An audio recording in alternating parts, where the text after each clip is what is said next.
Hey everybody, Sean here at the house, going to be your guide through the how to buy a wakeboard part of our video section. What we're going to go through today is we're going to do some general ideas and give you some general information on what to look for when you're trying to set yourself up or your family. What we're going to start with, we're going to have a few different things. We're going to talk about how to size a wakeboard. We're going to talk about the fin setup of a wakeboard. We're actually going to talk about the shapes of a wakeboard, give you some ideas on constructions, and help you out all the way through. So the first thing I want to talk about is how to size a wakeboard. Generally, when you're sizing a wakeboard, general rule of thumb, if you're an average sized person, you get a medium sized board. If you're a big sized person, you get a large board. If you're a small person, you get a small board. I'll give you a general breakdown of sizing. We do have a helpful chart that you can find also, but the easiest way to do it, let's say you're 150 pounds. Your average size on a wakeboard is going to be about 135 centimeters, right in the middle. Say you're 200 pounds, you're going to be up in that 140 centimeter range. Say you're down closer to 100 pounds, you're going to be closer to that 130 centimeter range. So generally, you're going to see about a centimeter jump per size, but it does vary a little bit too.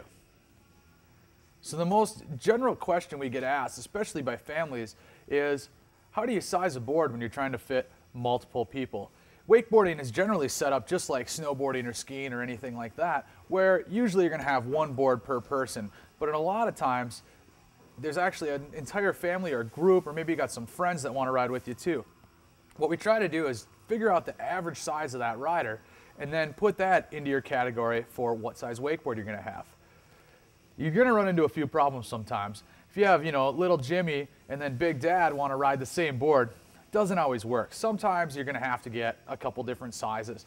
But at least that way, you know that the foot size for your bindings and the board size are going to fit within that general group. What we generally look at most of the time is usually between that 135 and 140 centimeter range. Seems to fit most families fairly well. What you're looking at there is then an average size, woman or child, along with, or teenager I should say, along with a little bit smaller, adult male or your average size adult male, is all going to fit right into that size range. The only time you're going to see an extreme is if you get a really large rider or a really small rider. So keep that in mind as you're looking. One of the first things I want to talk about today is actually the construction of a wakeboard. A lot of the wakeboards are built very, very similar. Sometimes there will be a few differences in, the super high-end boards, but we're going to keep it real simple for you so you can just at least understand what you're looking at and why there is a difference. On a wakeboard, when they make these, it's generally a piece of high-density foam, and they actually will mill it out or shape it out to the shape that they want to make. On that foam, then they're actually going to do layers of fiberglass around the outside. So the fiberglass is actually a very strong material. They use it to make snowboards, skis, things like that also. It gives it a real rigid feel, but it also helps you change the flex of that board too. So what you're going to see is on basic boards, they're going to try to keep it a little simpler. They're going to let that board flex a little bit more. What that's going to do, when the board flexes, you're riding through the water, say it's choppy out, you're riding on a weekend, there's a lot of boats or tubers or something, that board's going to flex a little bit and it's going to give you a little bit of give, make it a little bit easier to ride. On the opposite side of that, a high-level rider is going to want a board that's very stiff. A stiffer board is going to give you more pop off of that wake. When you hit the wake, the board's not going to flex and give out at all. It's just going to rebound right off of it. So depending what level you're at or how often you're riding, that's going to change a little bit.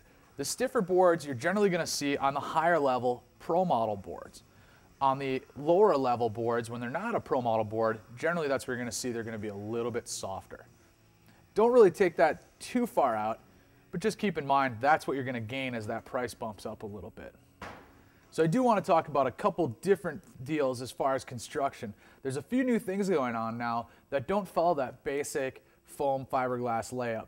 You're going to see a few companies that are specifically doing flex boards. They're making boards that are actually designed to flex a little bit as you're riding them. Little different theories. We're going to run through that. Most of the companies are doing some sort of flex board. Not all of them are going to be the same. The two companies that are doing specifically only flex boards are going to be Slingshot and Company Wake. Company Wake's a new company this year. They're definitely pushing out good product. These two guys are going to have a lot of similar aspects to them, so I just want to run through it a little bit so you kind of understand what you're getting into. Like I said before, other companies are doing flex boards too. And a lot of times what they're going to tell you is the flex boards that those companies make are specifically for doing sliders and rails and things like that. What we're getting into here is a board that's more of a crossover board, and you're starting to see that come out more in the market as we keep going here.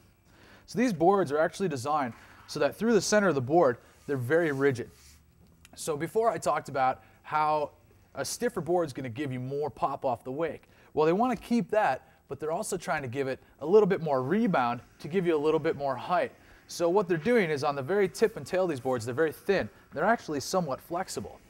So what's going to happen is as you load up the wake, the board's going to flex. As you get to the top, it's going to rebound a little bit and help you spring up.